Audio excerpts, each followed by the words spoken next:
Ed is the author of Business Relationships That Last. Ed, thanks for joining me. It's great to be here with you, Mary. Yeah, I find there's two kinds of people out there. The first kind that has no problem asking grandma to pony up to help the new business, and the rest of us who would never think of asking someone for help. Well, you're right on target when you suggest that we reach out to our friends just like Bobby Brown did. The challenge is our friends know us in a different capacity, and we have to reestablish common ground, which is the first step of the 5 steps to transform contacts into great relationships. We reestablish common ground by asking great questions.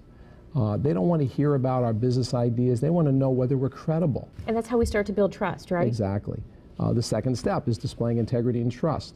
When they share what I call a goal, passion, or struggle, the relational GPS with us, Mary, wow, that opens the door for us to do things for them. And the way we do things is to live up to our promises, keep our commitments. And none of us want our time wasted. I know, you don't, I don't. So how do we make somebody who we're trying to build that relationship feel like we're not wasting their time? We talked about that earlier. You're teeing up the third step, which is using time purposefully. As you move up this relational ladder that I write about, what happens is you start thinking about each other's time differently.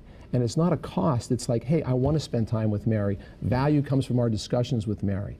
And we become what I call professional peers, and the relationship transitions from an acquaintance, which is one way, all the way to a two-way relationship where we're working as peers, even though maybe they have the money and we have the services. Interesting. Another point you bring up is that so often we think of what our needs are, but you say, turn the focus on them. What are their needs? What are their needs? That's relational GPS. Think about what a GPS system does today. It's the roadmap to our travel success.